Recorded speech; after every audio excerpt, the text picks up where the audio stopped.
వికారాబాద్ జిల్లా పరిగి పూడూరు మండలాల్లో నకిలీ డీఏపీ ఎరువుల వ్యవహారం తీవ్ర కలకలం రేపుతోంది.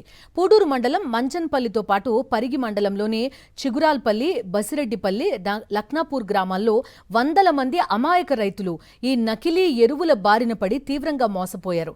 మార్కెట్లో డీఏపీకి ఉన్న తీవ్ర డిమాండ్ని ఆసరాగా చేసుకుని డీలర్లతో పని లేకుండా నేరుగా కంపెనీ నుంచే 1700కే ఇంటి వద్దకి తెచ్చిస్తామని ఓ మధ్యవర్తి రైతులకు ఎరవేశాడు.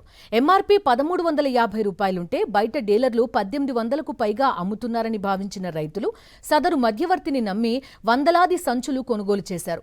తీరా పొలంలో చల్లే సమయంలో ఆ ఎరువులు నకిలీవని తేలింది. నకిలీ ఎరువులు పట్టుకున్న రైతుల చేతులకు పెద్ద బొబ్బలు రావడంతో ఈ దారుణం వెలుగు చూసింది. అసలు వాళ్ళు దొంగలు, బోకారు కూడా దొంగలు అయిపోయారు. వాళ్ళు కూడా దుకాణ పోలు 1800 2000 ఇంటికి వచ్చేట కాల అన్నటి కాలం ఏమో 300 తక్కువకి వస్తుంది కదా అని మేము ఇంట్లో పోయినాం. మేము 70 సంచులు తెచ్చినాం.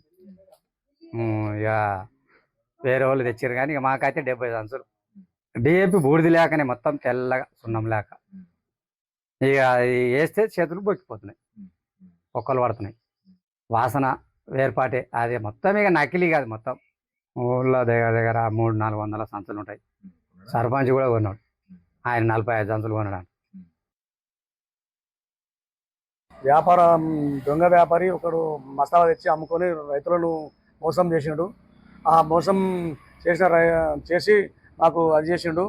తక్షణమైన మీద చర్య చేసుకొని ప్రతి గ్రామంలో కూడా 3-4 విలేజ్లను అదే మోసం చేసిండు. దయచేసి మీరు ఈ అన్ని అరెస్ట్ చేసి వాడిని ఏమైనా చేయగలిసిన కోరుతున్నాం. ఈ పరిగి మార్కెట్లో ఏమో డిఎఫ్ దొరకలేదు. రైతులు దొరకగా ఏదో మంచిగా ఉన్న డిఎఫ్ తీసుకున్నారు, అది మొత్తం మోసం ఉన్నది.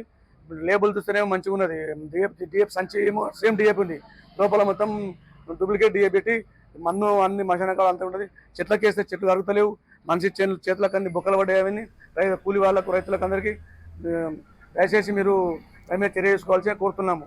మరిన్ని అప్డేట్స్ కోసం ఛానల్ ను సబ్స్క్రైబ్ చేయండి. నోటిఫికేషన్స్ కోసం బెల్ ఐకాన్ పై క్లిక్ చేయండి.